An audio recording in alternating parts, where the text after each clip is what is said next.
Well, you had regular jobs as well. You worked at McDonald's Mickey D's. when you were 16. Yeah. And that's where the Richie Rich name came from? So the Richie Rich name came from a chick named Linda, Vlad. So when I was 16, my first job was McDonald's. My parents knew somebody who owned a McDonald's. It happened to be the one in East Oakland on 68. And I started working there. They had a Capri Club. Most of the older dudes there, I don't know if you remember, they had a car called a Capri. Yeah. And Chevy Capri, right? No, not a Caprice. This was a little Capri. It was almost like a little foreign car. Oh, okay. Right? So they had a club called the Capri Club. So when I was working there, I wanted to be a part of the club, but I didn't have a Capri. I went out and found one.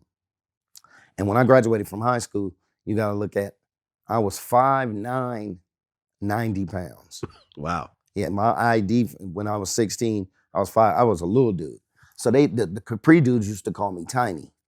And it was this chick named Linda who was a super bad chick. She worked there. To me, she was a lot growner than me, but we was probably only a two-year age difference. Linda used to hate when they called me Tiny. So one day she was downstairs dressing out, and she was like, "Don't let them call you Tiny no more, nigga. Your name Richie Rich. You don't even need this job.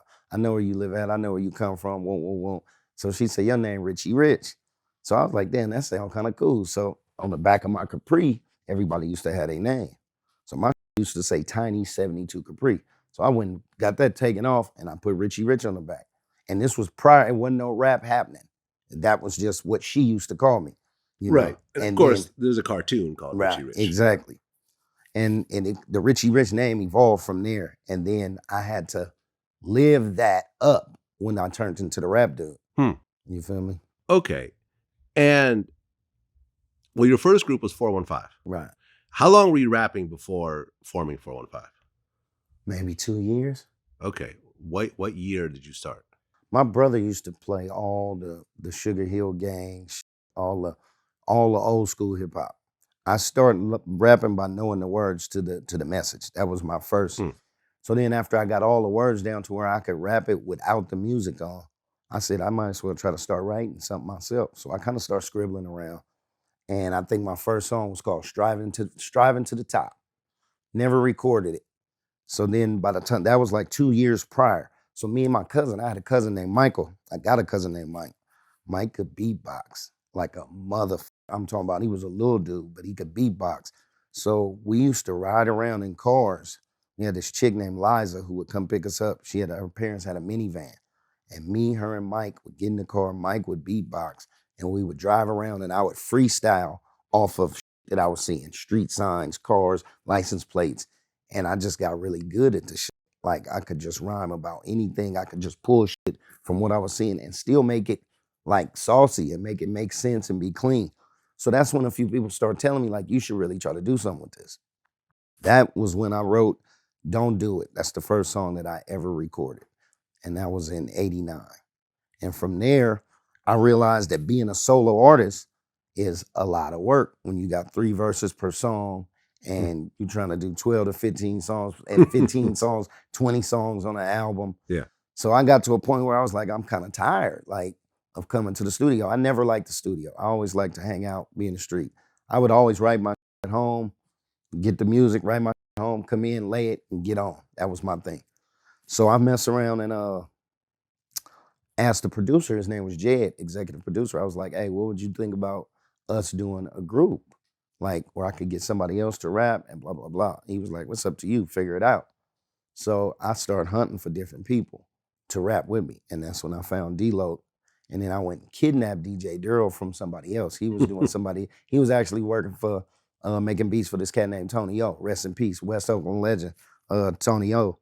So Tony O had DJ Duro, and I had a dude named Darren, I called him Digital D, but his name was Darren. So Darren's beats was cool, but DJ Duro was on to something. You know what I mean? So I end up getting at Daryl, letting him know I wanted him to do some beats. We end up finding a cat named D-Lo, and the rest is history. We just started going to the studio, knocking out records. Right. Then you dropped 415. Dropped 415, and that was the first record we dropped. Independently. Independently. Right. How was the response in the Bay? Because let's just rewind for a second. Right. This was 89? 89. 415 actually came out You could call it 90. I think it was like late 80. It was summer of 89. Okay, let me think. In the Bay, I mean, Hammer was around. Hammer was around. Too Short was Short was around. around.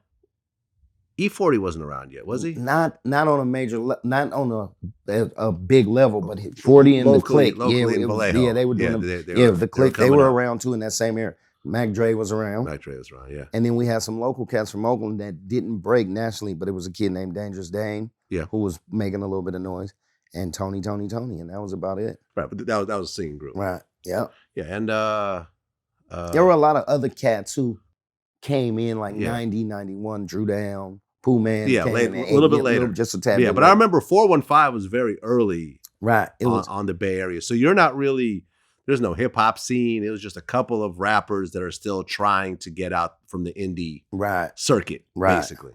Okay. So you guys dropped 415.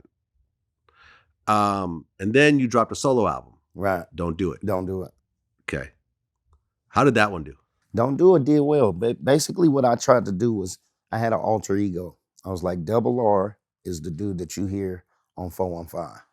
Then Richie Rich is the dude that you hear doing the more positive. I had songs like I Need a Geek, Don't Do It. You know what I mean? Because like my whole story is, like I tell you, I come from the hill.